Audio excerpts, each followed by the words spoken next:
Olá, este é o Silvestre Cast, o podcast do Hospital Adventista Silvestre, que fica localizado aqui do ladinho do Cristo Redentor, no bairro do Cosme Velho, no Rio de Janeiro. Nós temos outras duas unidades, uma em Itaboraí, que é o Hospital Adventista, e o Centro Médico Adventista, que fica em Botafogo. Se você quiser agendar a sua consulta ou exame, entre em contato com a gente através de WhatsApp ou telefone. O DDD é 21, o número 3034 4000. Se você quiser mais informações, é só acessar a descrição aqui desse vídeo, você vai ter acesso a todas as nossas redes sociais, o nosso site, as especialidades que a gente atende e muito mais. E hoje o nosso assunto é para falar um pouquinho sobre a nossa saúde mental. Será que alguma vez você já sentiu o seu corpo reagindo de forma física para uma tristeza muito grande, uma ansiedade ou um estresse? Você já percebeu que de repente você adoeceu fisicamente por conta de algo que você está passando emocionalmente? E é exatamente para conversar sobre isso que nós convidamos aqui o Dr. João Erley, que é psiquiatra do Centro Médico Adventista em Botafogo. Dr. João, muito obrigada por estar com a gente, seja bem-vindo, é sempre um prazer tê-lo aqui conosco. Obrigado, Fabiana, obrigado pelo convite. Para mim é um prazer estar aqui, poder conversar, falar sobre saúde mental, que é um assunto muito importante, né? Então a gente poder falar um pouco mais sobre isso para o máximo de pessoas possíveis, só traz benefício para todos, né? Então muito obrigado por esse convite. Claro, a gente que agradece. Bom, doutor João, como é que a psiquiatria, ela enxerga essa conexão entre a saúde mental e física? Existem estudos que comprovam essa relação? Ou será que nem precisa de estudo para mostrar que existe essa relação? Vamos lá. Eu acho que hoje em dia falar sobre saúde mental, sentimentos, ficou um pouco mais fácil, vamos dizer assim. Então, a gente consegue dialogar, a gente está aqui falando sobre isso, a gente consegue propagar mais conhecimento científico, falar sobre saúde, mas apesar de todas essas facilidades, a gente ainda tem algumas resistências. Preconceitos? Também preconceitos. A gente vê muitos temas que são tabus, né, na sociedade. Mas tá mais fácil, sim, falar sobre isso. Eu acho que muitas pessoas, a maioria das pessoas, já tem essa percepção de que o nosso corpo, ele não é apenas uma questão biológica, né? Às vezes o que o meu corpo está expressando tá além disso, tá? Questões emocionais. O corpo fala, né? Tem essa frase, o corpo expressa não só questões orgânicas, mas também sentimentos. Sofrimento também. Mas se a gente for pensar historicamente, nem sempre foi assim. É muito mais fácil a gente conversar, estudar, descrever aquilo que é palpável.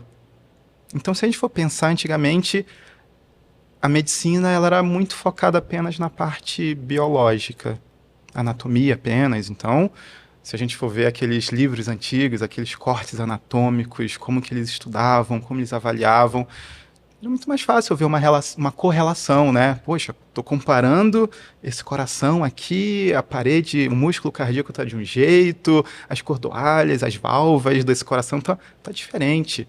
Esse coração está parecido com a maioria, então era mais fácil esse olhar do biológico. Então, se a gente parar para pensar, a medicina, né, ela evoluiu muito com esse olhar só biológico. Mas, ainda bem, né, a gente começa gradualmente evoluindo esse pensamento.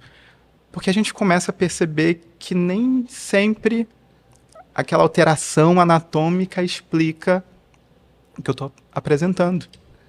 Então, vem, né, de um olhar mais integral, um ser integral, além do biológico, o que forma aquele indivíduo.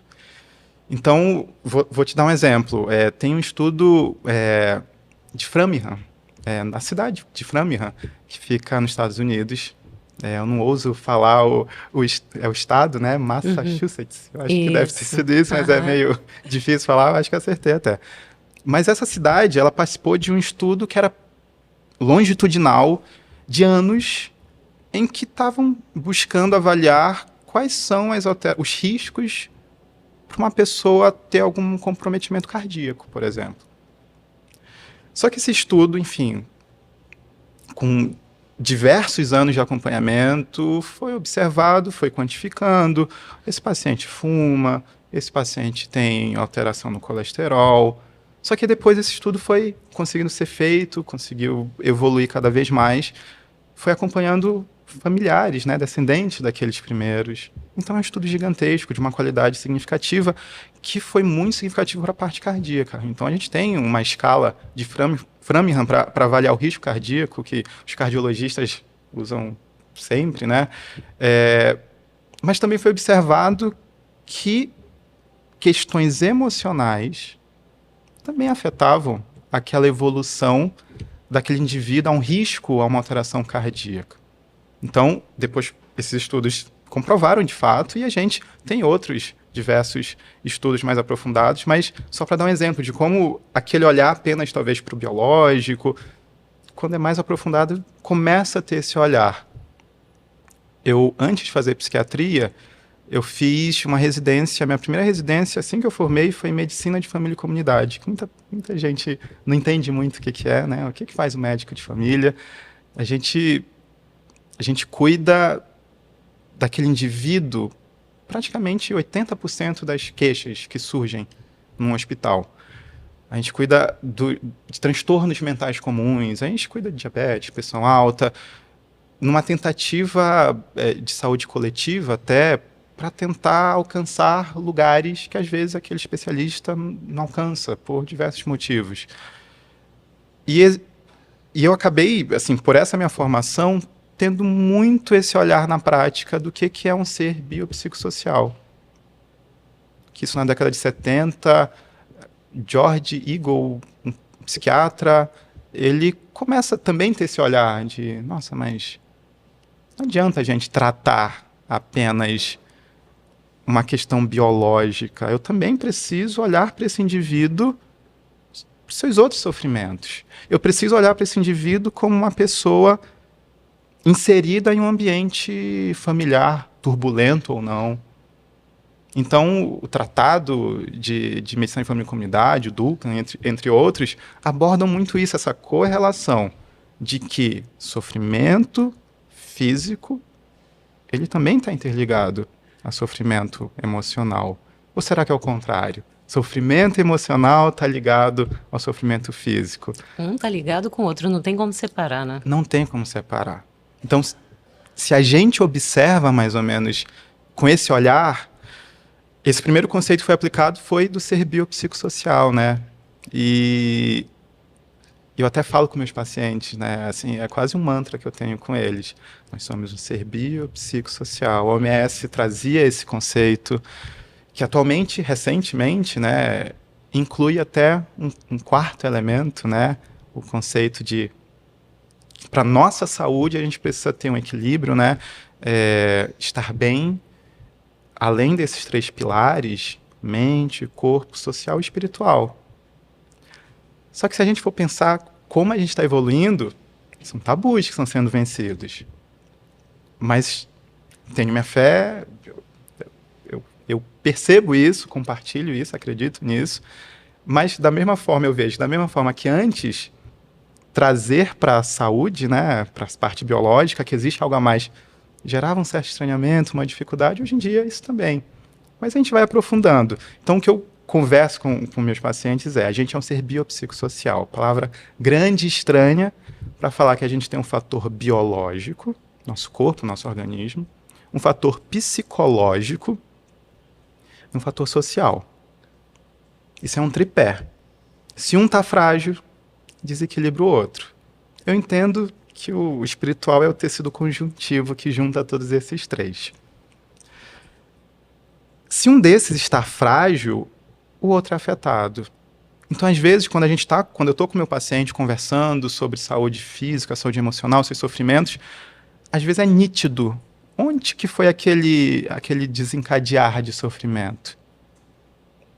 Então, às vezes, é nítido o lugar em que o teu ambiente social está em sofrimento. E o social não é apenas uma questão econômica, mas também a gente sempre associa, alguns pacientes falam, não, meu social é bom, aquele conceito de assistência social, Não, o social às vezes é o meu casamento, o social às vezes é a minha família disfuncional, o social é o meu trabalho em que eu não consigo parar e sou cobrado, e quanto isso, se está frágil, vai afetar minha mente, vai afetar meu corpo.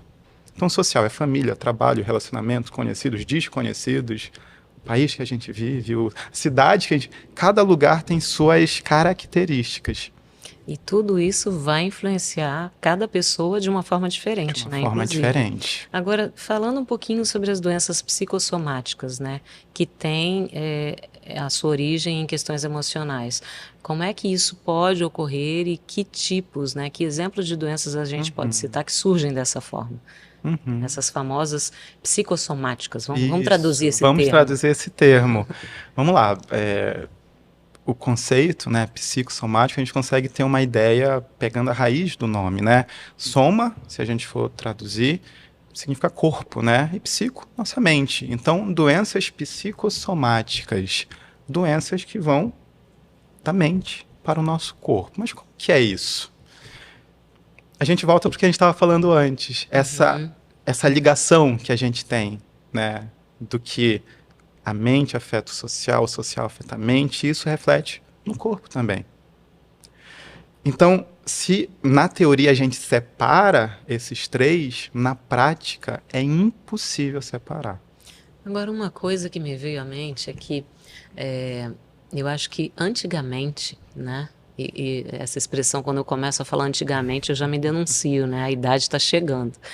Mas assim, a gente vê que antigamente era uma coisa mais natural, digamos assim, entre aspas, a gente ver adultos ou pessoas de mais idade sofrendo de doenças psicossomáticas, enfim, depressão, ansiedade e tal. Só que cada vez mais a gente tem visto isso afetando jovens, adolescentes e até crianças. Então, assim, por que isso está aumentando tanto em gente ainda tão nova, em criança? Vamos lá. Lembra que eu falei que é um mantra? Sim. Biopsicossocial e o espiritual. A gente tem tido mudanças sociais gigantescas na nossa vida. Como humanidade. A gente vê, se eu também falar como que foi a minha infância, eu também vou denunciando, mas eu acho que todo mundo aqui ia pra rua, jogava bola, brincava, tinha os amiguinhos. A gente vê mudanças sociais em que daqui a pouco eu tô fechado em um lugar, em que eu não interajo com outras pessoas, em que eu não falo, as minhas relações às vezes são virtuais. Então, essas mudanças sociais, eu estou dando só um dos exemplos em que eu vejo, por exemplo, sobrinhos meus, e se eles estiverem vendo isso, fique esperto que eu vou estar de olho, que às vezes eles trocam a atividade física pela mesma atividade, só que no videogame. Sozinho, então eu vejo o meu corpo que seria utilizado para uma construção emocional, para uma construção física sendo mudada. Isso vai repercutir. Isso, vindo também para o psicossomático, a gente vê, assim, muitas vezes aquele sofrimento que eu não consigo externalizar, eu acumulo, eu guardo. Isso desde quando? Desde a minha infância. E aí você vai somando essas... E quando a gente vê cada vez mais pessoas não conseguindo ou não tendo ambientes ou acessos para falar o que está sentindo, falar o que de fato tem guardado aqui e às vezes nem conseguem reconhecer. Voltando um pouquinho daquele conceito de que antes era só o biológico, a gente via um certo preconceito dos dois lados, do médico e do paciente. Imagina eu, médico, falar que aquele paciente tem que falar mais, tem que falar dos seus sentimentos, tem que... Ou o próprio médico, por sua vez, admitir que está trabalhando demais e, de repente, está desenvolvendo alguma síndrome, alguma coisa também. Isso não existia antes. Então, né? eu já vi psiquiatra da antiga, psiquiatra da antiga, o paciente tentando compartilhar um pouco mais os seus sentimentos. Porque lá em casa tá difícil. Não. Peraí. Isso é com o psicólogo. Como se o psiquiatra fosse apenas cuidar do biológico. Naquele conceito antigo. Eu vou cuidar só do remédio. É o quê? Eu preciso fazer uma suplementação, eu tenho que usar um antidepressivo, eu tenho que usar... Isso aqui é o que eu faço. Se está apresentando os critérios X, Y, Z, se enquadram nesse, então pronto. Fiz meu papel, toma sua receita. Próximo. E essa evolução da medicina, que ainda bem, e ainda não é algo que a gente, do jeito que a gente queria melhor. Eu escuto muito paciente, nossa, doutor, você me escuta. Diferente, né? Não me questiono, por que não escutar? Se a gente é formado e a gente entende que a gente tem que escutar. Faz parte, né? Faz parte. Então a gente via muitos pacientes também, quando alguns médicos falam, olha, você tem que mudar esse seu comportamento, tem que buscar terapia. Tabu. Não. Eu vou procurar psicólogo para quê? Eu vou ficar... Eu escuto às vezes... Tinha gente que dizia que psicólogo era coisa para maluco, psiquiatra era para maluco. O que não é realidade. Até por conta dessa situação de hospício, né? Sim. Que a pessoa, quando não estava bem, era trancafiada num hospício e às vezes ela não saía de lá porque, assim, ela acabava era piorando, né? Porque, sim, de fato... Eu entendo essas construções históricas, eu entendo de onde vem, mas a gente tem que estar nesse processo e eu acho que aqui é um lugar também para isso, da gente começar a lidar com esses tabus, esses preconceitos e dissolvendo para que cada vez mais aquele indivíduo pare e perceba, nossa, eu podia ter ido antes, eu podia ter cuidado de mim antes. Não precisava ter deixado de chegar nesse ponto, né? Então, às vezes, o receio estava dos dois lados. O próprio médico, às vezes, falava, poxa... médico e paciente, e sociedade, família e amigo, todo mundo. A pressão alta é remédio para pressão. Se não está passando, aumenta a dose. Claro, a gente vai ter que ajustar. Mas será que não tem algo a mais que precisa ser olhado? Então, assim, falar sentimentos, falar de seus medos, suas dúvidas, suas fraquezas, inseguranças, não é fácil para ninguém. A gente entende. Muitas vezes a gente guarda, Fabiana, tem diversos motivos, mas eu sempre falo de dois. Para eu me proteger, para eu proteger o outro. Como assim? Nossa, vou falar isso que eu estou sentindo. Vão me julgar. Nossa, como é que eu vou falar? Vou dar um exemplo. Gestação. É um momento muito delicado para a mulher. De mudanças físicas, hormonais, corporais, sociais, a pressão, a cobrança, o futuro. E vem pensamentos de angústia, de infelicidade. E eu escuto algumas mães falando, mas doutor, como é que eu posso falar que eu não estou feliz com a minha gestação? E guarda. Só para você entender o quanto é complexo isso. Então muitas pessoas não falam para quê? Para se proteger. Não vou falar. Vou ser julgado. Mais problema para mim, então eu guardo. A gente está falando tudo isso para lembrar dos psicossomáticos. Eu guardo. Sim. Eu não falo para proteger o outro. Meu esposo está com tanto problema, minha esposa está com tanto problema, minha mãe está com tanto... Eu vou trazer mais um problema? Quer saber? Eu vou lidar. Vou me virar sozinho. Eu vejo muito paciente, assim, alguns falando, não vou fazer psicólogo não, doutor, só quero remédio, tá? E eu tento esse trabalho, essas conversas que eu estou tendo aqui, eu converso francamente, também não forço, não é uma... Claro que às vezes eu falo, não, olha, tem que ir. Mas a gente vai trabalhando, porque eu sei que é difícil. Tem pacientes que às vezes a ansiedade está tão aflorada que eles não estão em condições físicas de parar e falar. Então, às vezes, eu sempre acho interessante primeiro terapia e depois psiquiatria, mas em alguns casos, para conseguir suportar... Mas o próprio plano faz o caminho exatamente inverso. Primeiro você tem que passar no psiquiatra, tem que ter um encaminhamento para depois começar a terapia, né? Mas aí vem também do psiquiatra, que não necessariamente você ir no psiquiatra é sinônimo de que eu vou tomar um remédio. Tem muito paciente que chega comigo e... Mãe, não vai ter remédio, não? Hoje não. Vamos devagar, vamos entender melhor. Vamos para terapia, vamos aprofundar mais isso. Uhum. Então, esse conceito de se preservar e para não gerar problema para os outros, eu vou guardando. E quando eu vou guardando aquilo, e às vezes, eu estava falando, eu escuto muitas pessoas falando, eu não vou para psicólogo não, eu falo comigo no chuveiro. Que bom que você fala, consegue ter um momento que você está sentindo uma certa reflexão, uma paz, mas não está sendo bastante. Que mais? Ah, não, eu converso com meu amigo, tem uma amiga que escuta tudo.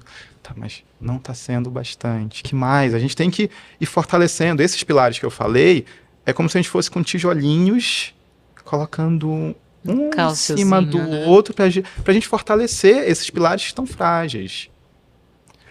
Aí eu vou guardando, e eu não falo. E daqui a pouco, aquilo tá tão intenso que extravasa. Para onde? Pro meu corpo. Aí aparece o físico. Psicossomático. Da mente pro corpo. E como é que surge?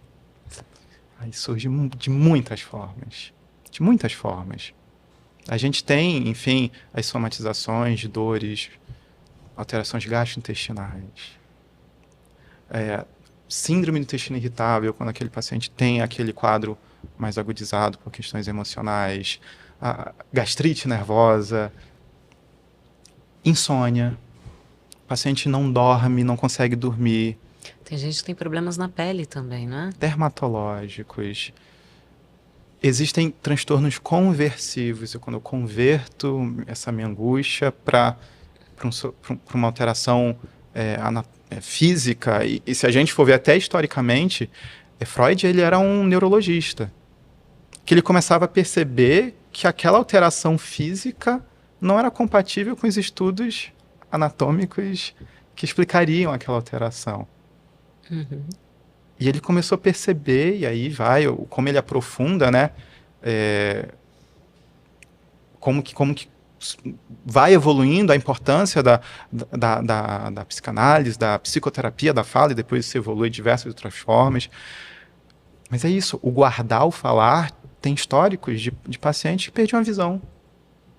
Não enxerga. Aí, oftalmo, neurologista, TC, ressonância, hoje está muito mais raro. Mas acontece. De chegar nesse ponto. De chegar no nível tão intenso, mas acontece. Tem uma semana eu atendi uma paciente com a característica de eu já fui nos institutos todos, eu estou no meu 7º oftalmologista e não está conseguindo, diz que não tem nada. E o maior sofrimento para o paciente com esses transtornos é sentir como se fosse desqualificado a sua queixa. Não tem nada, isso é Parece emocional. Parece até que está inventando coisas. Exato. Né?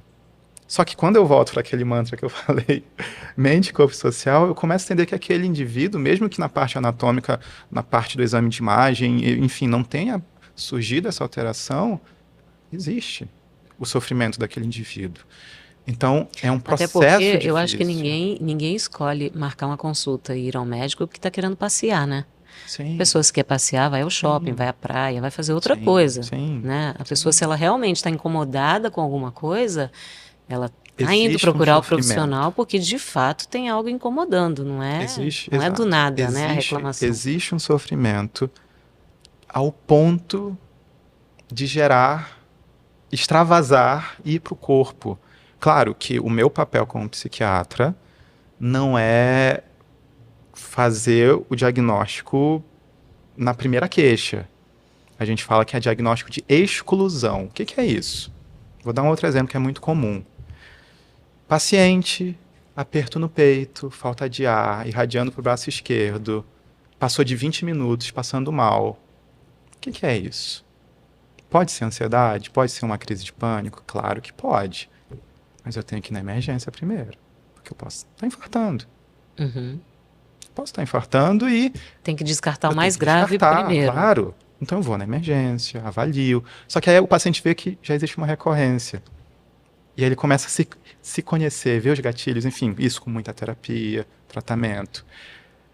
Mas, enfim, o paciente, ele vai, e se aquele médico, aquele atendimento, ele descarta as alterações clínicas, digamos assim, por diagnóstico de exclusão, a gente tem, claro, que vai aprofundar mais de avaliar se aquele caso, aquele paciente está apresentando somatizações de um transtorno emocional.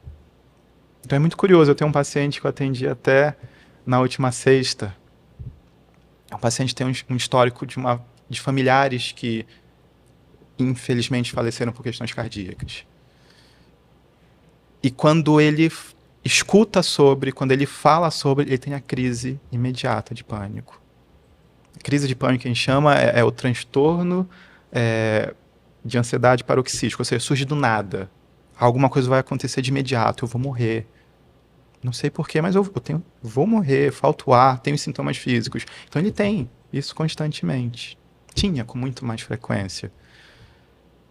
E a gente começa a trabalhar, tratar, e vai para terapia. E ele era uma pessoa que trabalhava numa área de risco, como militar, fora do país, voltou. Então, a gente até nessa sexta começou a avaliar a possibilidade de um estresse pós-traumático.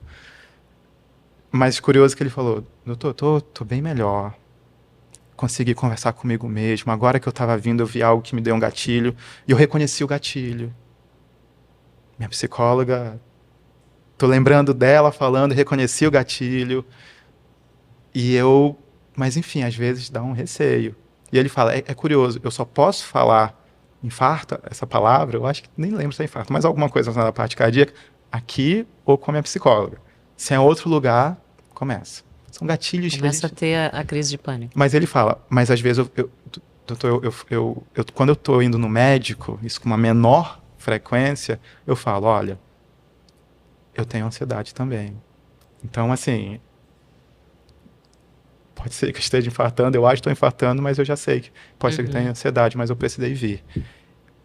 Parece algo tão simples, mas já é um autoconhecimento, já é uma quebra de um tabu, de uma angústia que aquele indivíduo passou os últimos 20 anos sem conseguir resolver, sem poder falar o que está sentindo, sem pôr para fora ao ponto de tudo extravasar de uma forma tão intensa. Então, acho que tudo isso é para responder sim. É muita temos conexões entre mente e corpo, isso não há dúvida. Agora, depressão e ansiedade, elas são condições que muitas vezes elas se manifestam fisicamente, né? E a gente até já mencionou alguma coisa a esse respeito. Agora, que sintomas físicos podem indicar um transtorno mental que seja subjacente a isso, a depressão ou a ansiedade? Tá. Quando a gente começa a olhar para o nosso corpo, né, para os nossos sistemas que temos no nosso organismo, ele está sempre conectado, não dá para separar. Nós, quando estamos numa constante, numa tensão constante, nós disparamos respostas fisiológicas ao nosso corpo. Então, vou te dar um exemplo. Nós temos um sistema, né, que a gente chama um sistema nervoso autônomo, né? E o nervoso não é de nervosismo, mas eu tenho muito paciente que fala, doutor, tô com meu sistema nervoso, no sentido de tô angustiado. Mas o sistema nervoso autônomo que controla de forma automática o nosso corpo. Se eu vou tentar pegar essa caneca, eu controlo. Eu penso, executei. Mas tem coisas no meu organismo que eles acontecem sem que eu tenha que mandar ordem. É o automático. Sistema nervoso autônomo. Então, minha parte intestinal, eu não fico pensando, vamos lá, minha pressão, vamos lá, cérebro aumenta, vai para, tá 12 por 8, sobe agora para 14 por 9, que eu vou correr rapidinho, que tem vindo um cachorro aí. É inconsciente, é o meu inconsciente. Eu tenho memórias que são ativadas. Frequência cardíaca. Eu tenho a respiração que vai ficar ativada pelo sistema nervoso autônomo, mas eu também consigo intervir. É um exemplo interessante, né? Que às vezes eu nem lembro que estou respirando, mas eu estou respirando. Isso é com certeza. Mas a gente faz milhares de coisas sem pensar, né? Então é um exemplo desse sistema nervoso autônomo que a gente tem. E a gente divide em dois. Sistema nervoso simpático, que também não é de simpatia, e o parasimpático. Esse sistema nervoso simpático é o sistema nervoso de luta ou fuga. O que é isso? Imagina que eu tô subindo aqui pro Silvestre, resolvi vir a pé. Tô quase chegando e daqui a pouco eu olho pra frente e tem um cachorro. Um pitbull. Latindo e vindo em minha direção. Eu vou correr. Eu vou subir uma árvore, eu vou subir um muro, eu vou... Enfim. Todo mundo vai ter essa ativação. Sistema nervoso simpático. Autônomo Autodefesa, simpático, né? autodefesa. Então vamos lá, o que eu preciso ativar na hora de uma luta ou fuga? Eu vou ter que ter mais sangue no meu músculo, na minha musculatura, para contrair com mais intensidade, mais oxigênio, para ter essa forma... A respiração também Então, vai ficar ofegante. eu vou ter que ter mais oxigênio, vou respirar mais. O meu coração vai bombear de uma forma para ter disparar. mais fluxo sanguíneo, então a pressão aumenta, a frequência aumenta. Então, dando exemplos simples de como o meu corpo responde a um estado de estresse. Isso é natural. Quando eu tenho isso de uma forma desregulada, eu ativo esse sistema, essa tensão, esses gatilhos, num ambiente calmo. Então o paciente chega, doutor, eu estava em casa, no sofá, e do nada o meu coração estava saindo pela boca, eu não conseguia respirar. Está desregulado. Então eu tenho essas ativações. Então eu vou ter uma atuação da adrenalina, parte adrenérgica, que vai estar ativado de uma forma muito intensa. A gente tem um eixo do nosso hipotálamo, hipófise e adrenal, que vai produzir adrenalina nesses momentos de maior intensidade, e quando eu aumento, a gente chama de feedback negativo. A minha parte central vai reconhecer que está com muita adrenalina, ela vai lá e faz com que reduza. Se essa tensão vira constante, é uma tensão constante. Então a gente vê profissionais que atuam em áreas de risco, bombeiros, policiais, médicos plantonistas, que estão constantemente expostos a essa tensão.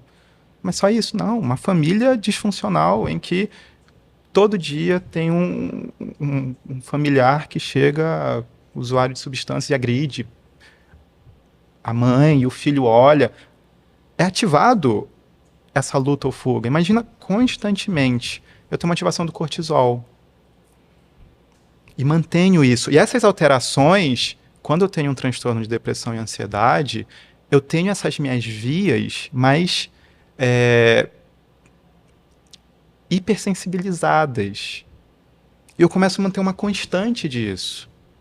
Então, o meu corpo é como se ele estivesse o tempo todo nessa luta ou fuga de quê? Eu estou fugindo de quem? Às vezes eu estou fugindo de mim mesmo. Terapia, eu preciso aprofundar isso. Tem que se conhecer para entender o que está acontecendo. O meu indivíduo e o meu social. Então, essas alterações, por exemplo, cortisol aumentado, vai alterar minha fome. Eu vou querer... O sono, né? Vai alterar o meu sono. E assim, a qualidade do sono... Exato. Se você não dorme direito, automaticamente você vai ficar mais cansado, você já vai ficar mais ansioso, ou você vai ficar mais deprimido. Uma coisa vai puxando a outra, né? O cortisol tem uma ação anti-inflamatória, que até certo ponto ok. Mas com essa constância, dessa forma, eu começo a afetar a minha parte imunológica. Então, estudos apontam que se quadros depressivos, ansiosos, com uma certa diferença, mas com essa base de explicação mais geral, eles têm uma possibilidade de terem mais inflamações, alterações imunológicas, e isso facilita alterações cardíacas, desencadear diabetes, pressão alta. Aí a gente volta lá no começo, quando a gente falou daquele estudo lá na cidade, que a gente começa a perceber o quanto questões emocionais também chegam na parte cardíaca. Sim, e por falar em parte cardíaca, tem esses transtornos que afetam o coração e tem essa síndrome do coração partido. É verdade isso mesmo? Porque parece até um negócio poético, Pois, né? Coração partido. Conversando. Como é que isso funciona? Pois é. Então, tem muito adolescente também. Não, eu tô com essa síndrome que minha namorada terminou, meu contatinho não ligou de volta. Mas com toda essa explicação fisiológica que eu trouxe para vocês, existem episódios que são tão intensos que às vezes eu vou ter uma forma desregulada, tão intensa de liberação da adrenalina, do cortisol, que essa intensidade, essa cobrança chega até o coração. E é quando o coração ele não consegue exercer sua função adequada. Então, é um paciente com uma alteração cardíaca aguda, mimetiza um infarto. Então, aquele ventrículo esquerdo, ele tem uma dilatação. E tem até uma imagem que a gente estava conversando aqui, né? Você vai colocar alguma foto, quem quiser procura, né? A gente chama, né, de cardiomiopatia induzida por estresse. E que, quando a gente vê na imagem, a gente vê um abaulamento que parece um vaso japonês, e tem até um nome que eu posso errar, mas eu acho que é Katatsubo. Então, cardiomiopatia de Katatsubo, que tem essa característica que você vê que é uma alteração súbita por um estresse emocional, uma perda, um trauma, que extravasa o emocional e chega no corpo. E que a gente, enfim, eu sendo bem franco, eu nunca tive a imagem em mãos, é mais em livros, talvez os cardiologistas, né, devem encontrar uma maior frequência. A gente coloca que talvez seja mais ou menos 1%, tem enfim, referências que falam às vezes 2%, 4%, acho que eu fico mais abaixo, não vejo como algo tão comum assim, mas na da minha prática, quando eu tenho quadros agudos cardíacos, tá? Então, 1% pode ter essa relação de um fator emocional tão intenso em que o paciente evolui para esse quadro em que o coração não está executando mais sua função de bomba, né? De sangue, que tem que chegar no restante do corpo, senão há a morte celular, né? E a gente vê que, além da parte cardíaca, esses traumas tão intensos, tem a parte emocional. Aquele exemplo que eu falei, né, do TEPT, o transtorno do estresse pós-traumático. Então, tem pacientes que o estresse é tão intenso, então, violências, mortes de conhecidos de forma violenta, abusos, em que aquele paciente atinge um lugar em que ele começa a reviver o acontecido. Então, ele tem flashbacks, ele tenta fugir do lugar que ele sabe que vai ativar. Então, questões externas podem nos causar um sofrimento e uma intensidade descomunal. É como aquela pessoa que de repente passou por um luto, uma perda, enfim, e ela tem que evitar situações, porque senão ela revive tudo aquilo outra vez, né? Exato. Não pode ir a algum lugar, não pode sentir um determinado cheiro, comer determinada comida, enfim, ou ter contato com alguém que de repente era muito próximo daquela pessoa, porque volta tudo, né? Exato. A gente tem essa característica, né? As nossas memórias ficam guardadas e ativam as nossas respostas de alguma forma, né? Sim. Então, desde a infância, adolescência, fase adulta, quando a gente fala de tratamento, né? Alguns pacientes, eles questionam assim, doutor, mas quanto tempo eu vou tratar? Fica preocupado, né? Preocupado. Fica 2 anos tomando remédio, doutor, pelo amor de Deus, é muito tempo. Há muito tempo. E se a gente for basear, né, em estudos, existe um tempo em que a gente tem que ficar com o tratamento. Então, exemplo, tenho um quadro depressivo e entendi que eu preciso iniciar um tratamento medicamentoso. Claro que a gente vai tentar focar em todos os pilares, terapia com certeza, mas às vezes a gente precisa de remédio. É para o resto da vida? Não é esse o objetivo. Ah, mas doutor, mas tem gente que não vive sem aquele remedinho, sabe? Aquele remedinho o tempo todo tá na bolsa. E os viciados em remédio, né? Então a gente vê os benzodiazepínicos, né? Enfim, a família do clonazepam da vida, em que clonazepam não trata. Clonazepam é um SOS. Imagina que eu tô com uma pneumonia, eu vou ter febre. Se eu tenho febre, eu vou usar dipirona, paracetamol, analgésico que eu não tiver alergia e for mais indicado pelo meu médico. Mas imagina que toda vez que nesse momento que eu tenho pneumonia, toda vez que eu tenho febre, eu uso a dipirona. Há problema nisso? Não. Só que eu tenho que tratar a base, a causa dessa pneumonia, para que eu não precise ficar mantendo a dipirona, porque ela vai perder efeito, a pneumonia vai agravar, tem riscos de vida. Então, se eu tenho um quadro de pneumonia, eu vou usar dipirona, vou precisar, é um sinal, posso usar, mas eu tenho que tratar a base. Como é que eu trato a base da pneumonia? Descanso, repouso, hidratação, alimentação balanceada, antibiótico, que tem hora para começar e hora para acabar. Na saúde mental, em alguns casos, a gente não vai generalizar, mas a gente busca isso. Em grande parte dos casos, a gente busca isso. Se eu tenho um quadro depressivo, ou um quadro de ansiedade, tive uma crise de angústia, uma crise de ansiedade, às vezes sim, eu vou precisar usar o SOS, a dipirona, que nesse caso seria um benzodiazepine com clonazepam, Rivotril, né? Eu vou precisar fazer uso? Vou.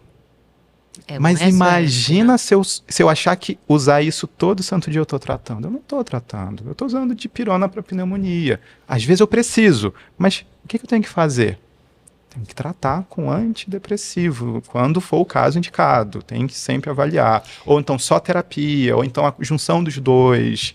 Então isso faz com que eu comece a perceber que muitas pessoas, infelizmente, usam o SOS como tratamento.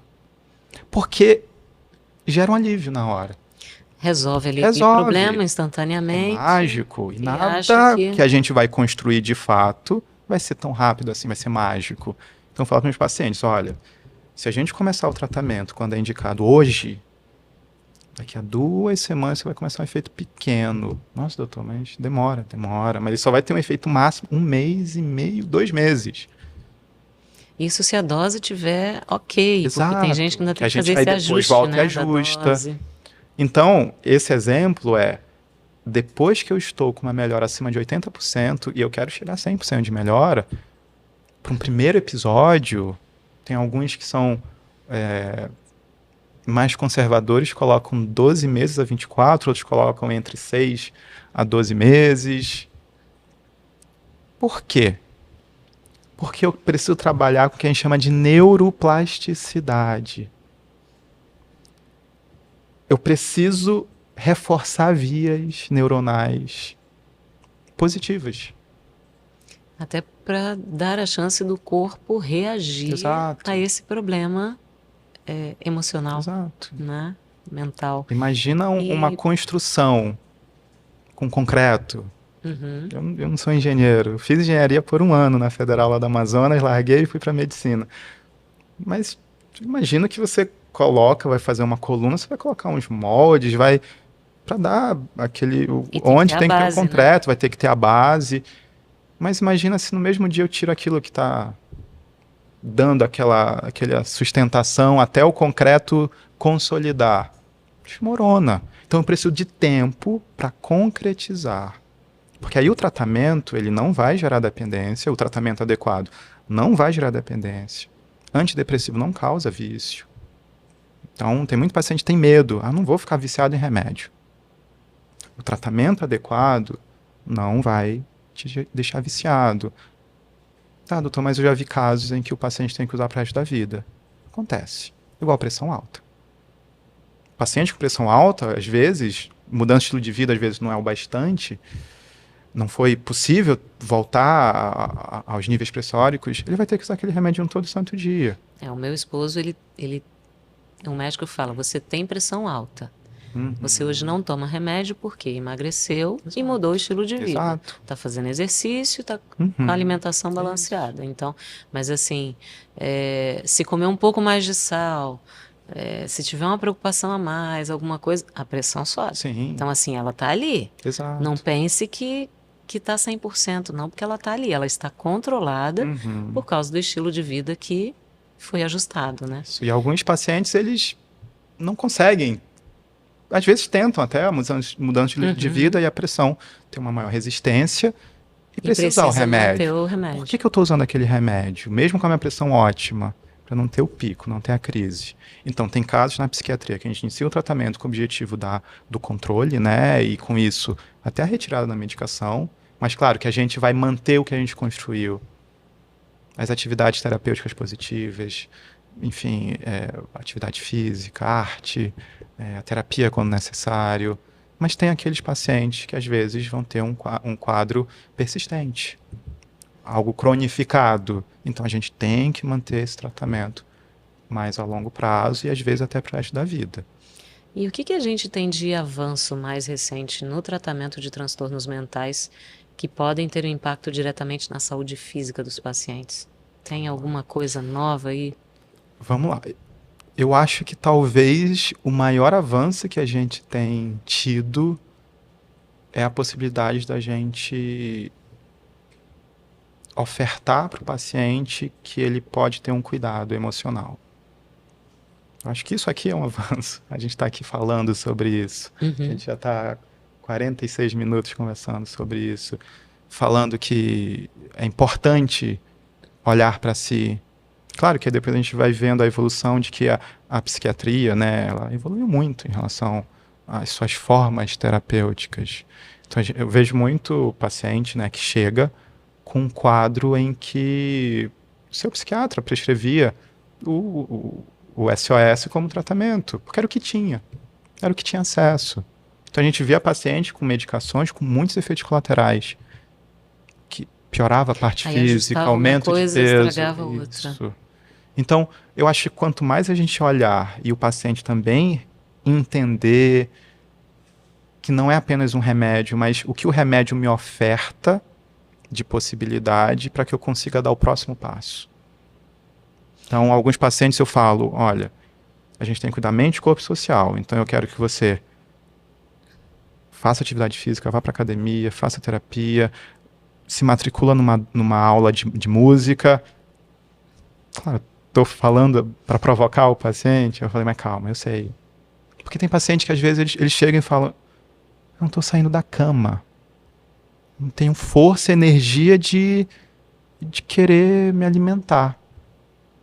Como é que eu vou chegar para esse paciente e falar, olha, agora a gente vai à academia 5 vezes. Vai sair do 0 para o 100, assim. É um degrau de cada vez. Então, vamos lá, um degrau de cada vez. E às vezes o primeiro degrau é abrir a janela. Às vezes o primeiro degrau é aquilo, você veio aqui. Então, alguns pacientes, assim, mesmo que no seu consciente, às vezes eles pensam até, então, eu não quero mais nada, eu não quero mais existir. Mas é curioso que no seu inconsciente fez ele buscar um acompanhamento, cuidado. Então, às vezes é o que a gente tem, a gente pega isso e a gente vai reforçar. Então, ter esse olhar mais integral do paciente, entender que a gente tem que ter o tratamento é baseado no custo-benefício, então até que ponto tal medicamento e ter mais possibilidade de medicações trazem mais facilidade para isso, para evitar efeitos colaterais. A gente tem medicamentos que às vezes geram alguns efeitos que o paciente não tolera. Em alguns casos, tem que usar. Em alguns casos. Em outros casos, poxa, o medicamento não está sendo bastante, então vamos reforçar a terapia? Vamos aprofundar nisso? Então, até porque a terapia, o medicamento, apenas a pessoa não vai conseguir se recuperar. Né? Precisa da terapia, né? Exato. Assim, quando a gente busca essa recuperação completa, a gente entende que é um conjunto.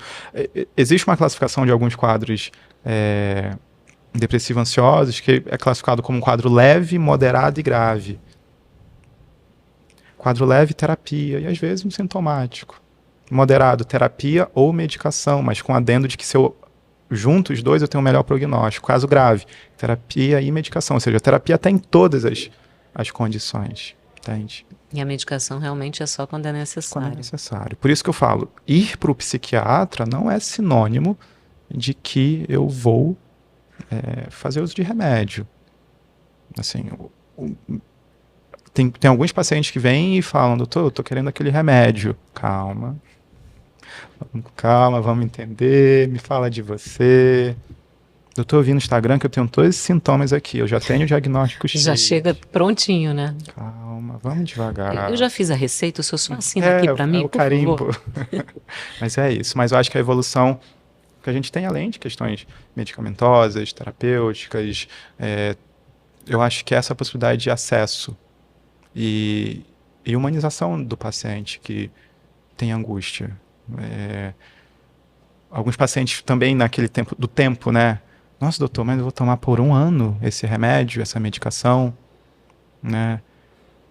Mas na reflexão ele percebe que ele está há 10 anos em sofrimento. Realmente, essa questão de uso de medicamento é uma controvérsia, né? Às vezes é o médico que quer prescrever, é o paciente que não quer usar, mas enfim. Agora, a gente tem pessoas, doutor João, que enfrentam doenças crônicas, como diabetes, hipertensão, que até você já tinha comentado a respeito. E elas, muitas vezes, também lidam com questões de saúde mental. Como é que a psiquiatria pode ajudar esses pacientes? Eu acho que esse olhar integral com o paciente com transtorno crônico, a gente entende que ter um diagnóstico gera uma angústia, gera um receio, gera um medo. E isso vai gerar algumas angústias para aquele paciente.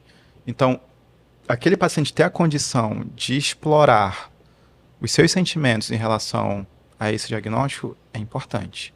Então, não só a psiquiatria, quanto a psicologia ou a família. Então, ouvir, permitir falar, porque é aquilo, às vezes a gente vai tentar ser durão, né? A gente vê muita gente mais velha assim, não, isso não é besteira pra mim, isso não é nada. Aquela Às frase, vezes, né? Homem não chora. Homem não chora. Engole o choro pra Exato. criança. Isso daí não é nada. E às vezes nem vai pro remédio, pro tratamento, pra mudança de estilo de vida, como você falou, seu esposo conseguiu fazer sem a medicação. Então, às vezes é tentar entender o que é o melhor para aquele paciente, mas ajudá-lo a reconhecer, entender e ser acolhido. Porque às vezes tem mudanças, esses transtornos crônicos, que evoluem dependendo da forma que o paciente consegue cuidar de si, né? Eu costumo falar que doença crônica, né, é igual aquele ditado, né, popular de água mole, pedra dura, tanto bate até que fura, né? Porque esses transtornos crônicos, como diabetes, pressão alta, dislipidemia, eles são silenciosos, muitas vezes, mas estão lá gerando lesões no endotélio, gerando pequenas lesões em vasos, até que acontece algum tipo de lesão que é perceptível. Então, se eu não trato, se eu não cuido, eu posso ter casos graves. A gente sabe, diabetes, pressão alta, tem casos de perda de visão. Tem casos em que o paciente perde pé diabético, com machucados que não regeneram, às vezes até amputação. Então, imagina aquele paciente com esse adoecimento crônico, se vendo nessa evolução, com uma dificuldade, às vezes, para o seu tratamento, precisa ter esse suporte emocional para lidar. Quanto antes, melhor. Eu não estou falando que o paciente com pressão alta e diabetes vai ter essa evolução. Mas é importante ter esse olhar, esse cuidado, buscar esse cuidado para que eu não tenha um desfecho ruim, né? Então, essas alterações que o paciente apresenta, às vezes geram esse sofrimento. E às vezes o paciente está lá, calado, guardando para si. Então, ter suporte é importante. Então, a gente vê que olhar para aquele indivíduo como ser integral, mente, corpo, social e espiritual, que eu acho que é muito interessante, assim, que eu admiro na Igreja Adventista, é ter esse olhar dos 8 remédios naturais, incentivar uma atividade física, incentivar uma alimentação saudável, incentivar conseguir ter momentos de paz, um repouso, um descanso. Então, quando a gente tem esse olhar para aquele indivíduo e ele mesmo na sua angústia, ou uma angústia demais ou um menosprezo para a sua própria saúde, que até é de se pensar, né? Uhum. Por que tanto não valorizar a minha saúde? Qual a profundidade disso? Existe algo além para aquele indivíduo não existir, por exemplo? É um sinal para isso? Então, ter esse cuidado é importante, desde o incentivo ao cuidado, a manutenção do seu cuidado, e tem, enfim, casos e estudos de que, quando é associado, se eu tenho um quadro depressivo, ansioso, do humor, emocional, mais um transtorno como uma hipertensão, se eu trato os dois de forma conjunta, eu tenho melhor desfecho. Então, tanto para o incentivo, tanto para o sofrimento, completo, né? Tanto para o resultado. Aí vem para aquele lugar de que a gente não pode separar, que o corpo e a mente estão juntas. Tá bom. Bom, que conselhos, que mensagem você deixaria para pessoas, né, que estão acompanhando aqui com a gente esse episódio, que enfrentam questões de saúde mental e que ainda têm dúvida entre procurar ou não um psiquiatra, né? Vamos quebrar esses tabus, né? Pois é. Eu acho que o nosso episódio, né, o nosso podcast de hoje focou muito nisso, né, de que eu não devo cultivar uma vergonha, não há problema em eu buscar cuidar de mim. E se eu estou infartando, é ilógico eu não buscar um hospital. As minhas questões emocionais eu vou deixando de lado. Achando que consigo dar jeito, que vai passar. Lado. É preconceito, eu acho que vai dar jeito, mas daqui a pouco eu já estou me percebendo em um sofrimento que eu nem sei mais como que era. Alguns pacientes falam, nossa, doutor, eu não sabia que eu estava em sofrimento. Não percebia. Que a minha situação era tão ruim assim, né? O que na psicopatologia a gente chama de consciência de morbidade, que é para alguns casos até mais graves, como esquizofrenia, bipolaridade. A gente aprofunda muito isso. Mas outros casos, como depressão e ansiedade, o paciente não tem consciência da sua doença, do seu adoecimento. Uhum. Essa semana teve uma paciente com uma questão alimentar que falou, doutor João, pela primeira vez eu estou conseguindo lidar. Eu acho que é assim que se lida de forma saudável com a comida. Então, algumas pessoas vão deixando e vão sofrendo. E como a gente falou em um momento do podcast, eu entendo a construção histórica. Se a gente vê historicamente, psiquiatra era médico para maluco. A gente cuida da loucura, da psicose. A frequência, a porcentagem, no meu caso, claro, tem pacientes psiquiatras que atuam mais, mas no meu caso é muito menor do que transtornos depressivos, ansiosos, lutos, estresse pós-traumático, transtornos alimentares, fobias, fobia social, é algo muito presente ainda ainda mais com esse pós-pandemia, os adolescentes, né? Então, eu entendo, mas as coisas mudaram, evoluíram, ainda bem. O olhar na medicina é uma medicina centrada na pessoa e não uma medicina centrada na doença. Porque, às vezes, alguns profissionais, o paciente senta na sua frente, ele está diante da pressão alta. Se é a pressão alta, atenolol, hidroclorotiazida, próximo. Não é o seu João, seu Francisco, Dona Maria. Então, cada vez mais é o que a gente tem buscado incentivar aos profissionais, né, na formação.